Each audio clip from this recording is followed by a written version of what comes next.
Mesdames, Messieurs, chers panafricanistes et chers amis européens, bonjour et merci de me permettre de m'exprimer ici. Nous sommes là réunis par une pensée commune, le désir de voir l'Afrique debout et fière et heureuse de partager ce qu'elle a à offrir, mais aussi ce qu'elle a à recevoir des autres cultures. C'est donc un honneur pour moi de partager ici ma réflexion. Mais le désir que nous avons de l'Afrique, d'une Afrique debout, fière, déterminée, quand on nourrit ce rêve, voir les drames de l'immigration, vous pouvez vous en douter. C'est un désespoir personnel, d'autant plus que j'ai beaucoup écrit sur ce thème. Et je voulais, avant de commencer ma présentation, lire juste un extrait de Coup de pilon de David Diop.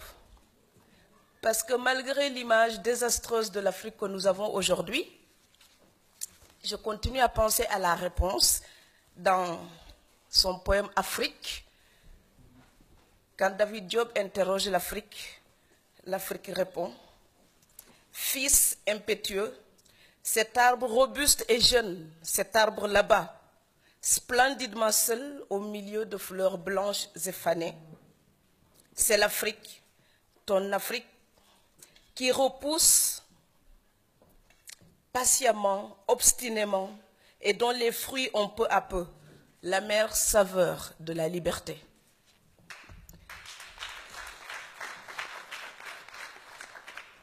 J'ai souvent besoin de relire cet extrait-là pour rester positive.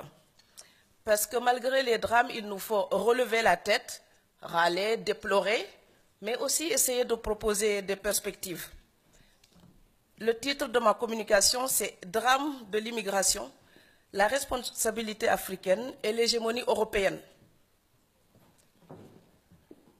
Et je tiens à souligner juste une petite différence entre le titre que vous avez en anglais, parce que dans le titre en anglais, il y a un point d'interrogation, et puis il y a la conjonction « ou ».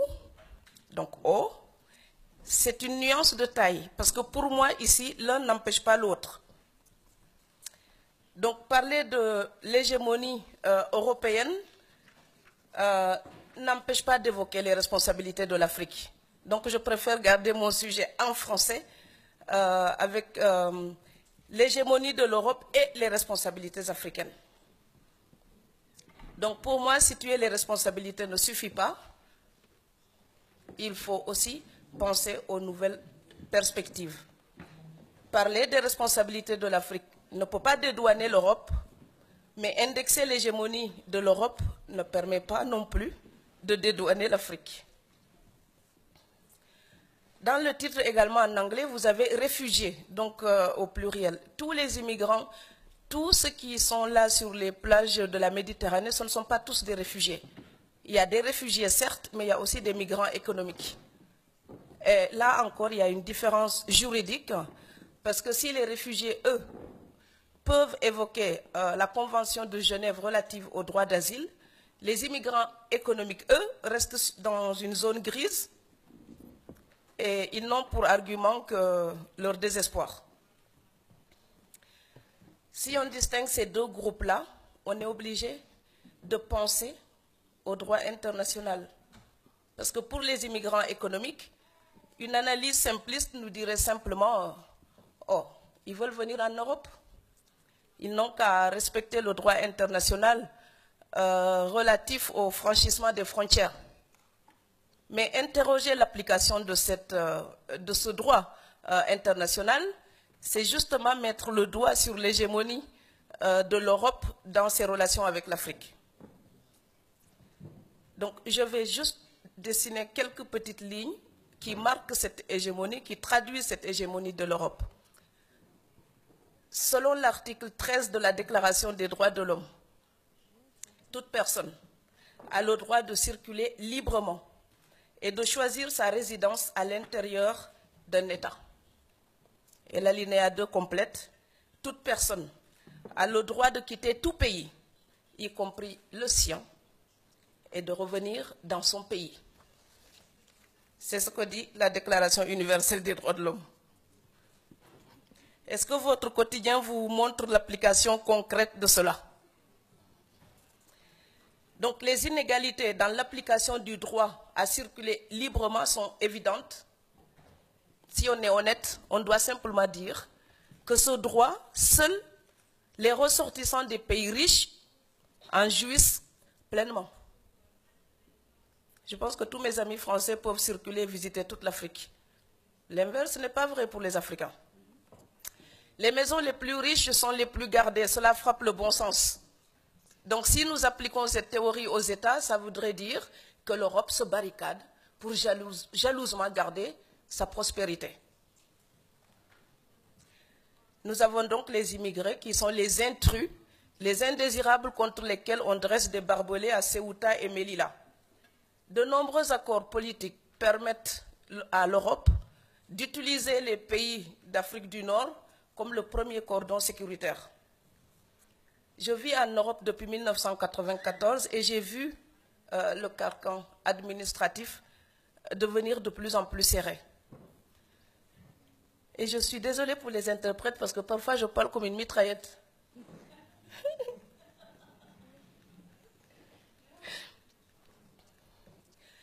Il est urgent de prendre conscience de l'application réelle des lois qui sont en permanence renouvelées en Europe.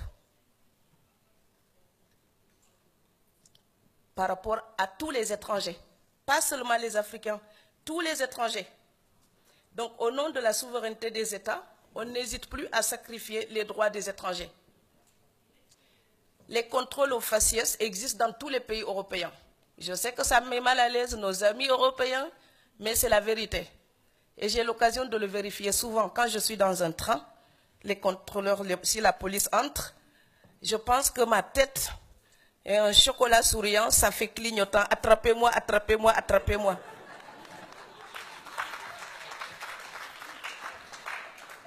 Pourtant, je souris juste pour être gentil, comme on agiterait un drapeau blanc pour dire inoffensive, inoffensive, inoffensive, j'ai payé mes impôts, tout va bien.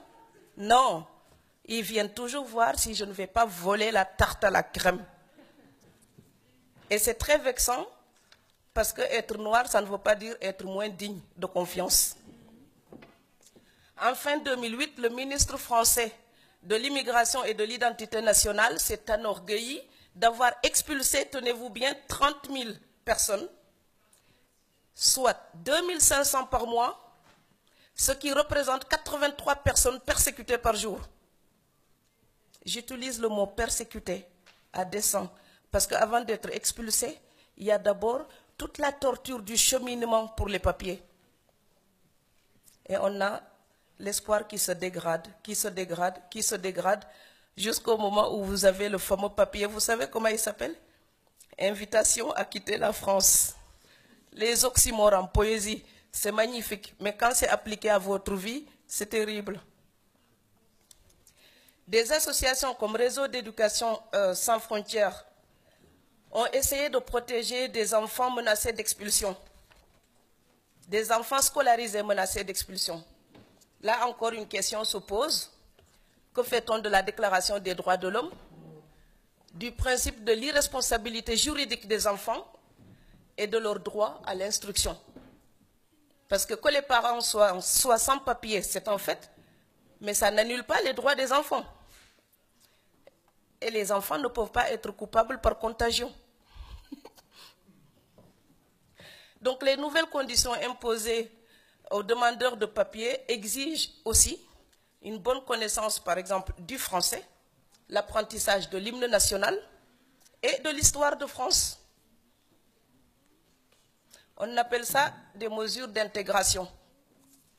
Ces mesures-là existent aussi en Allemagne. Et dans les deux pays, des associations ont fait passer les mêmes tests à quelques autochtones. Beaucoup ont échoué. Cela prouve que ces mesures-là ont été créées uniquement pour servir de barrage aux demandeurs d'asile ou aux demandeurs de papier pour avoir le droit de travailler librement. D'une manière générale, les contraintes se multiplient.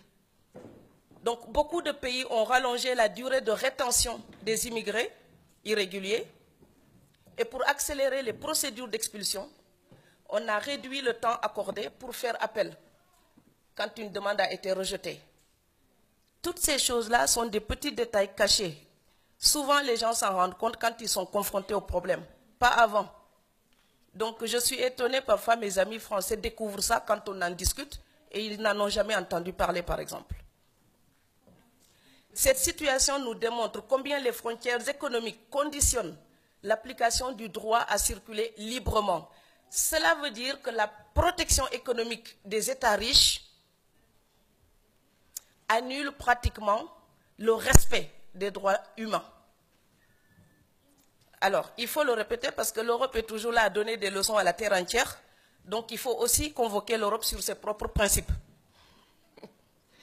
Le principe du droit international, justement, c'est la réciprocité.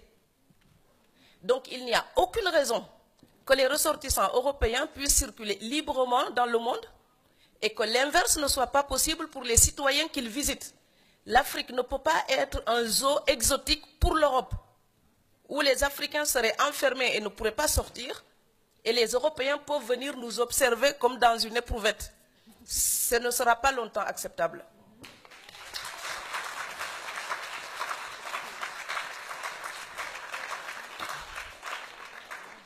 Du fait de sa puissance financière, l'Europe garde la main, donc le contrôle, et détermine elle-même ses relations avec l'Afrique.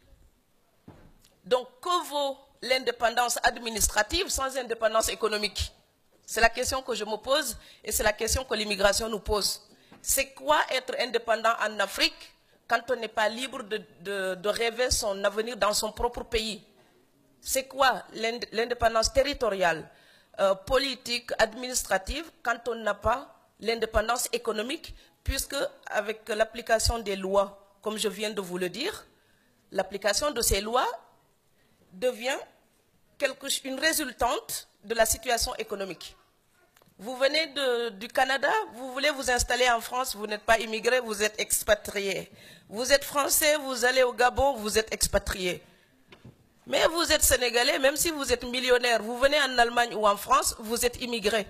Immigré devient un terme péjoratif qui désigne uniquement les étrangers à peau non blanche.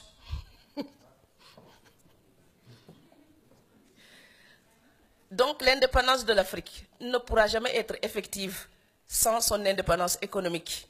Car c'est bien par sa supériorité financière que l'Europe influence et impose ses règles en Afrique.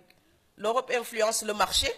Par exemple, ils essayent d'abaisser les taxes de douane à 50%, alors que l'Afrique aurait absolument besoin de cet argent. Mais l'Europe veut libéraliser ce marché.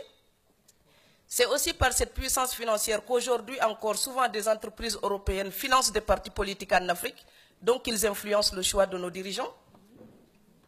C'est également par sa domination financière que l'Europe détermine souvent les politiques culturelles en Afrique, parce que même l'industrie culturelle africaine dépend encore trop souvent des subventions européennes.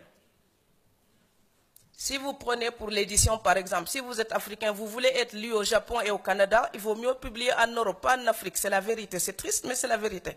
Donc, il y a une vraie dépendance. Si vous voulez faire un film en Afrique, et même sur l'Afrique et pour l'Afrique, vous demandez du soutien financier à l'Europe, alors qu'on a des millionnaires maintenant et des milliardaires en Afrique. Donc, c'est aussi, ce sont nos hommes d'affaires aussi qui doivent financer l'industrie culturelle, parce que c'est une industrie en Europe et un peu partout dans le monde. Cependant, énumérer les points d'impact de l'hégémonie européenne n'exonère pas l'Afrique.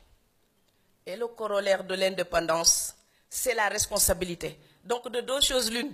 Ou on est indépendant, donc on revendique notre destin, ça veut dire qu'on a une responsabilité. Ou on dit que c'est toujours la faute des autres, ça veut dire que nous sommes des moutons. Je ne suis pas un mouton. Donc la mentalité victimaire, je n'en veux pas.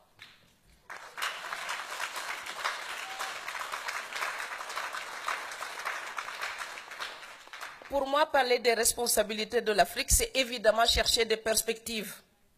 L'Afrique, la faute qu'elle doit reconnaître, et on doit absolument accepter cette autocritique.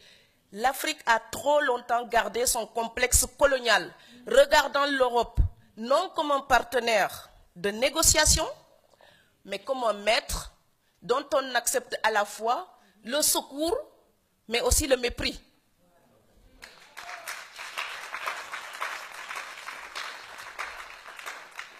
La terminologie utilisée quand on parle des relations entre les deux continents est édifiante. On parle toujours d'aide logistique, d'aide humanitaire, d'assistance technique, de subvention, etc. Il est donc toujours question de ce que l'Europe apporte à l'Afrique. Pourtant, si l'Europe a si jalousement gardé sa relation avec l'Afrique depuis si longtemps, c'est bien parce qu'elle en tire quelque chose. Alors quand les Européens viennent investir chez nous, ils font de l'aide au développement. Mais leurs comptes bancaires sont en Europe. Et une entreprise qui fait des pertes ne reste pas longtemps en Afrique, hein, elle ferme. Donc quand ils viennent faire des affaires, ils viennent nous aider. Quand nous, on vient faire des affaires, on est immigrés économiques. Donc à un moment donné, il faut parler bêtement du marché capitaliste à la régulière. Et donc utiliser les mêmes arguments. Comme le disait Léopold Sédar Senghor en parlant de la francophonie et de la culture, Senghor disait ceci: au rendez-vous du donner et du recevoir, les peuples des continents non européens ne viendront pas les mains vides. Je répète, au rendez-vous du donner et du recevoir, les peuples des autres continents non européens ne viendront pas les mains vides. Avec la mondialisation, ce rendez-vous est effectif. Malheureusement, l'Europe voit souvent ce qu'elle donne et nous parle moins de ce qu'elle reçoit de l'Afrique. Et l'Afrique, elle se soumet pour ce qu'elle reçoit par fatalisme ou par ignorance de la valeur de ce qu'elle a à offrir. Et comme je ne cesse de le répéter dans tous mes textes, aider quelqu'un, c'est l'aider à ne plus avoir besoin de vous. Sinon, c'est de l'assujettissement.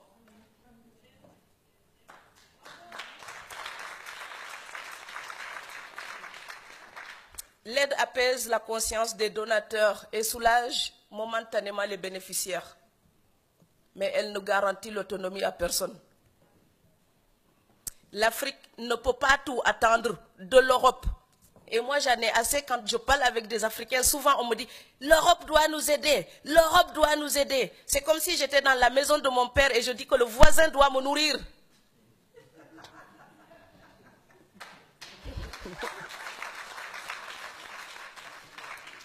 Je sais bien qu'il y a des torts que nous devons reprocher à l'Europe. Mais 3 siècles de reproches ne changeront pas notre destin. Donc, chercher un coupable extérieur ne changera pas notre destin. Si ma maison brûle et je reste là et je dis, quelqu'un a jeté une allumette, ma maison brûle, quelqu'un a brûlé ma maison, quelqu'un a brûlé ma maison. 3 saisons après, je serai encore sous les étoiles. Donc oui, l'Afrique peut reprocher des choses à l'Europe. Oui, mais les défaillances de nos dirigeants d'aujourd'hui, nous ne pourrons pas les justifier, les légitimer uniquement en accusant l'Europe. Ce serait nous mentir à nous-mêmes.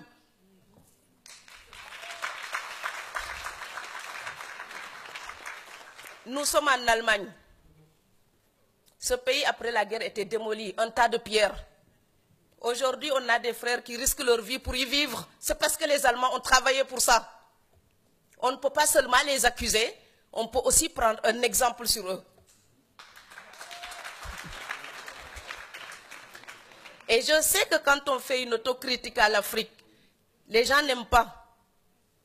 Mes frères m'applaudissent quand j'accuse l'Europe. Et puis quand je fais notre autocritique, je deviens la mauvaise. Mais je suis en même temps les deux. La fille qui peut regarder les fautes de l'Europe, mais la fille qui dit, si je veux que ma voisine européenne me respecte, si je veux parler avec elle d'égal à égal, je dois arrêter de demander la moitié de son salaire pour gagner le mien.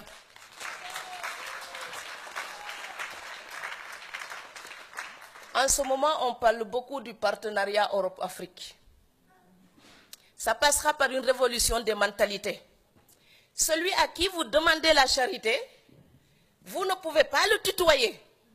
Celui à qui vous demandez la charité, vous ne pouvez pas lui imposer des règles. Celui à qui vous demandez la charité, vous baissez la tête devant lui. Et quand nos dirigeants baissent la tête, les peuples se mettent à genoux. Alors moi, je veux une Afrique qui lève la tête, qui à la table des négociations regarde l'Europe et dit, tu sais quoi? On a passé des siècles à fricoter ensemble. On se connaît tellement. On s'aime, on se déteste comme dans toutes les grandes relations. Mais on va faire des affaires avec éthique pour respecter nos peuples. L'Europe n'est pas digne quand elle exploite l'Afrique pour le bien-être de son peuple. Ce n'est pas éthique. Et le peuple européen ne doit plus l'accepter.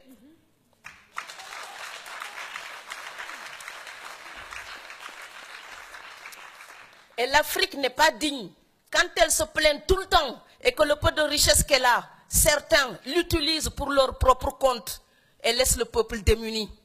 Ce n'est pas éthique non plus. Si le partenariat est une association en vue d'agir pour un bénéfice commun, je suis d'accord. Mais il est évident que pour l'instant, c'est l'Europe qui mène la danse. Alors de deux choses l'une, si vous voulez danser avec moi, vous ne pouvez pas seulement compter sur votre souffle, vous allez m'épuiser. Donc si vous voulez danser avec moi, on doit organiser nos pas et nous entendre doucement et nous entendre. C'est une conciliation. Ce n'est pas une domination, ce n'est pas un contrôle, ce n'est pas une tutelle, c'est une conciliation. Si le partenariat Europe-Afrique consiste simplement à imposer aux pays africains des accords soucieux des seuls intérêts européens, ce ne serait pas un partenariat, ce serait un contrat léonin. Donc inacceptable. Ce serait même plus hypocrite que la colonisation. Il s'agit donc de rendre son plein sens au mot partenariat. Si l'Europe veut aider l'Afrique vraiment, il faut sortir de la condescendance et de la supposée aide pour un vrai et juste, transparent partenariat.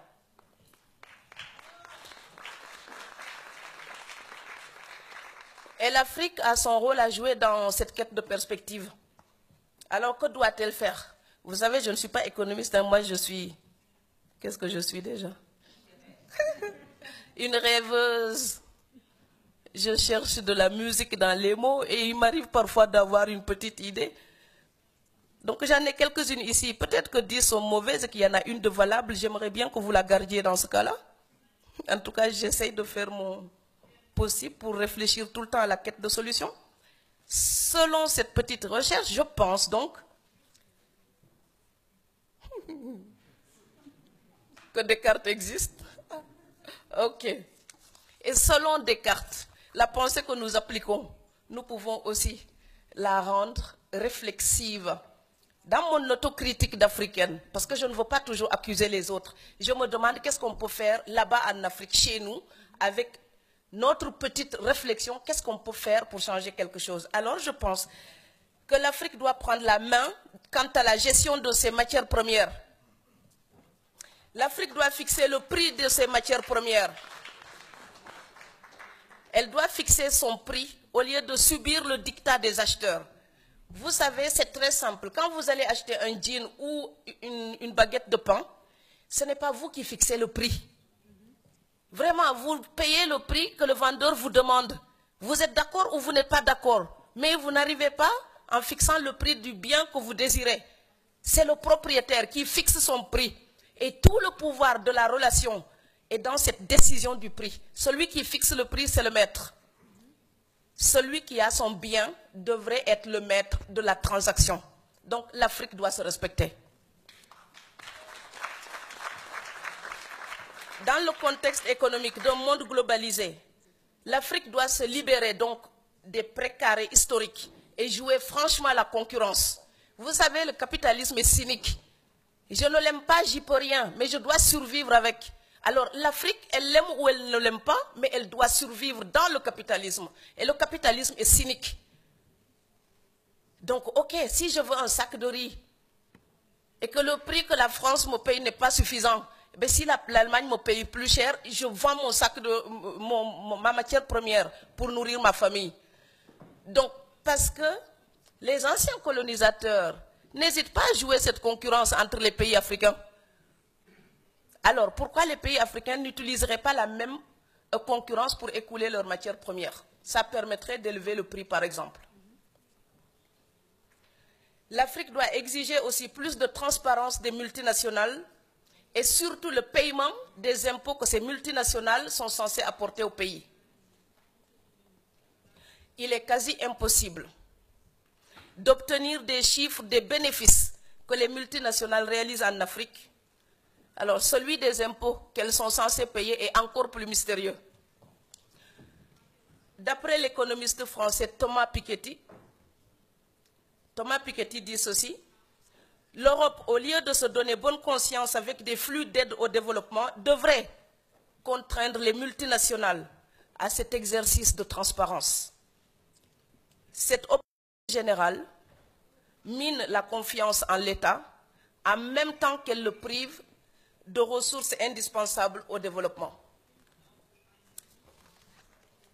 Donc, afin de mieux profiter de ces matières premières, l'Afrique devrait aussi s'équiper pour transformer et valoriser ses propres produits.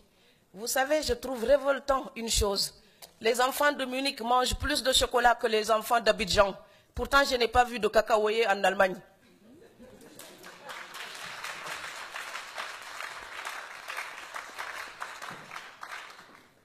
Eh oui. Les cosmétiques avec le beurre de karité, ces produits-là rendent belles les femmes occidentales. Pour mes sœurs sénégalaises, ces produits sont hors de prix. Pourtant, c'est notre karité à nous d'Afrique. Mais oui, parce que d'autres l'ont utilisé pour transformer, mettre de la valeur et nous vendre ça encore une fois et avoir des plus-values. Donc vous avez l'or du Sénégal, de Sabodala, c'est vendu en Suisse. Le diamant du Congo est à Amsterdam. Le chocolat de Côte d'Ivoire fait la fortune des Suisses et des Belges.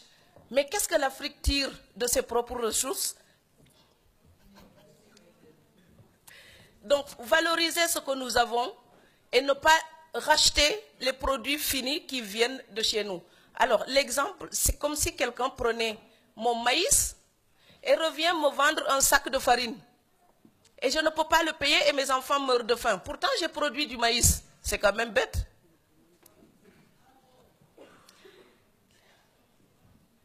L'Europe tient la bonne gouvernance pour une donnée fondamentale dans son partenariat avec l'Afrique. La vérité, c'est qu'on ne vaincra pas la pauvreté, l'instabilité politique en investissant uniquement dans des secteurs économiques au bénéfice immédiat. Donc pour moi, tout développement passera par l'éducation. Pour une démocratie pérenne, il faut de l'éducation. Et donc il faut faire de l'éducation une priorité, surtout quand on a une jeune population comme on le voit en Afrique. L'Afrique doit utiliser sa jeunesse, la considérer comme un moteur du développement et investir suffisamment pour sa formation.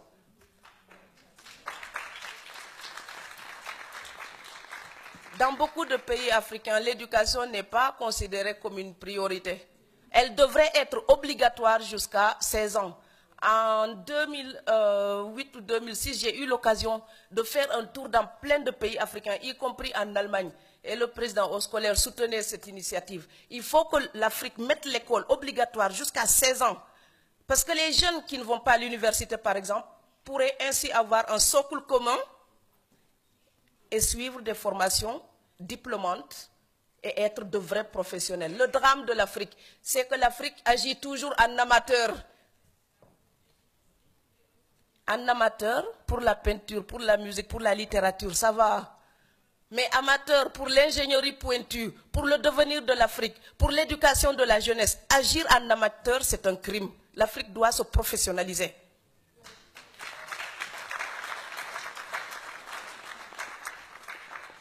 Dans certains pays africains, l'absence d'instruction pour les femmes, je la considère comme une des violences faites aux femmes.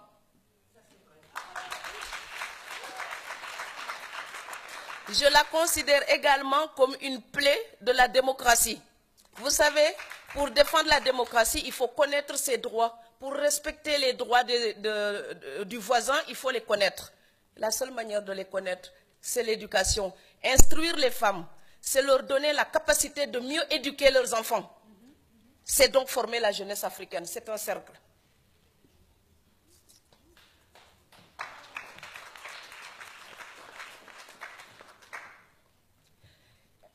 Je voudrais aussi insister sur l'organisation même du corps social et politique africain. Vous savez, l'Europe vient toujours commenter après les drames. Que font-ils juste avant? Ils parlent toujours de l'explosion et des armes à feu.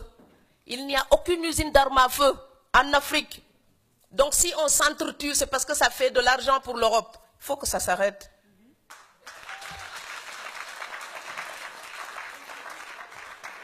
Il n'y a pas d'usine d'armement en Afrique. Donc si les Africains arrivent à s'entretuer, c'est que des entreprises européennes, ils font de l'argent avec leurs armes. Défendre la démocratie en Afrique, c'est aussi parler de cette situation. Toujours dans la quête de solutions par rapport au problème des migrants. Jusqu'à maintenant, on considère les jeunes qui viennent comme un boulet. Mais vous savez, l'Europe est très ravie d'avoir des jeunes. La population européenne est en train de vieillir. Si l'Europe n'a pas du sang neuf, elle ne pourra pas maintenir son niveau social, sa politique sociale, sa politique de retraite. Ces étrangers-là qu'on fait semblant de pousser, on les utilise pour renflouer les caisses et le traitement des pensions de retraite ici en Allemagne ou en France. On ne pourrait pas l'assurer s'il n'y avait pas tous ces gens qui viennent d'ailleurs. Et aujourd'hui, savez-vous qu'au moins 16 millions d'Allemands ont des origines étrangères? Voilà, tous les pays européens peuvent en dire autant. Ces gens-là sont productifs. Ils apportent quelque chose à la vie sociale allemande aussi. Donc l'Allemagne, l'Europe d'une manière générale, tire bénéfice de l'immigration. Il faudrait que l'Afrique réfléchisse à sa façon possible de tirer bénéfice, de faire de l'immigration une ressource stable, sûre et organisée, un financement sur lequel les États africains pourraient compter. Donc, au lieu de subir la situation des immigrés, on peut l'organiser. Alors, je donne un exemple. L'immigration offre aujourd'hui des revenus aléatoires. Si on organise, on va me dire la fuite des cerveaux. Vous savez quoi, même avec des barbelés, il y a des Africains qui partiront quand même. Donc, autant réfléchir à comment tirer parti de la situation et quelle qu'elle soit. Par exemple, des accords pourraient être signés pour décider un nombre, un cadre qui permettrait à des gens de partir et revenir avec un visa à entrée multiple. Ça, c'est une première chose. Une autre piste de réflexion, ce serait aussi si l'Europe veut sincèrement aider l'Afrique. Puisque parfois, quand même, les immigrés qui viennent travailler, ben, l'Europe pourrait accepter de reverser, par exemple, 50% des impôts des immigrants à leur pays d'origine. Donc, au lieu de faire des petits budgets qui viennent du budget des États européens pour aider l'Afrique, on peut faire contribuer les enfants d'Afrique qui travaillent en Europe et envoyer un pourcentage de nos impôts au pays d'origine. Les pays africains doivent également encourager les échanges entre eux. Ils sont là complètement focalisés sur l'Europe. Ils ne sont même pas capables de voir le voisin. Donc l'Afrique doit construire des infrastructures, encourager la circulation sous-régionale, parce que rapprocher les zones économiques, c'est rapprocher les citoyens des différents pays africains, c'est encourager l'esprit panafricain, donc c'est cultiver une espèce de fierté africaine. On pourrait aussi développer l'agriculture et surtout protéger l'Afrique de la prédation des terres arables et des terres rares. Et je dis bien la prédation des terres arables, cultivables, mais aussi des terres rares. Car en ce moment, la Chine est en train de prendre des superficies vertigineuses en Afrique. Et on est là et on regarde faire. Et nos dirigeants sont là et ils regardent faire et ils participent même à le faire. Je ne veux pas que dans 50 ans, je serai peut-être vieille et sénile. Je ne voudrais pas qu'on vienne me prendre la tête encore avec une lamentation et dénoncer encore un nouveau dominant. Parce que ce qui s'est passé dans l'histoire, on le sait. Et cela nous appartient d'organiser notre avenir. Donc, si on laisse toutes les terres africaines partir, cette jeunesse a besoin de terres, de récoltes et de quoi vivre. Pour conclure, je dirais que face aux carences dans l'éducation, la santé, l'agriculture et d'autres domaines, le partenariat Europe-Afrique peut apporter une véritable ingénierie à l'Afrique. Il n'y a pas de complexe à cela. L'Afrique doit apprendre à prendre des autres et à échanger, sans complexe. La mondialisation, la crise économique et le drame actuel des migrants nous montrent que les problèmes d'aujourd'hui transcendent les frontières. Ils demandent donc des solutions collectives. Pendant longtemps, les populations, les communautés humaines ont organisé leur survie, les unes au détriment des autres. Aujourd'hui, ce n'est plus possible. Donc la communication internationale, les gens sont informés. Donc ce que je sais et ce que je peux revendiquer et ce que j'attends de l'Europe, peut-être que ma grand-mère ne pouvait pas réclamer la même chose. Eh bien, elle était moins informée. Et puis elle voyageait moins. Donc le monde globalisé aujourd'hui nous permet de nous rencontrer et de voir s'il y a des choses justes ou injustes. Et l'injustice, elle est intolérable aux 4 points cardinaux. Dans ce partenariat, je pense que nous devons veiller à ce que les intérêts financiers ne fassent pas litière des droits humains. Et je rêve donc d'une Afrique heureuse de ce qu'elle a à recevoir, mais aussi de ce qu'elle a à donner. Je rêve d'une Afrique qui garde la barre de son destin. Je rêve d'une Afrique fière, consciente de son potentiel, de ce qu'elle a à offrir, mais d'une Afrique ouverte au monde, pas d'une Afrique afrocentriste. Cette Afrique-là, ce n'est pas la mienne. On ne combat pas le racisme en devenant raciste. Et il m'arrive d'être absolument choqué de voir le dialogue que certains peuvent tenir contre un voisin africain ou contre les Européens. Donc voilà, réparer une injustice, ce n'est pas en imposer une autre. Si l'Afrique combat la domination, ce n'est pas pour écraser les autres. Il faut demander un équilibre et le respect mutuel. Pour terminer, parce que je ne termine pas le sujet inépuisable, mais pour finir, permettez-moi de conclure juste avec une petite pensée pour les réfugiés, les migrants, les apatrides. Pendant longtemps, j'ai entendu parler d'eux au détour de conversations grandiloquentes. J'ai été au Népal, j'ai vu comment les gens vivent dans des camps. J'ai été à Barcelone, j'ai vu des gens, comment ils vivent dans des camps. Immigrés ou réfugiés vivant dans des camps avec une limitation de liberté, je vous garantis, quand on ne l'a pas vu, on ne peut même pas imaginer ce que c'est. Alors je pense à eux et je voudrais simplement dire ceci. Que nous soyons européens ou africains, notre liberté restera insatisfaisante tant qu'elle sera interdite à nos semblables. Personne ne peut apprécier un festin parmi les affamés. Or, la pire des fins, c'est l'absence de liberté. Je vous remercie.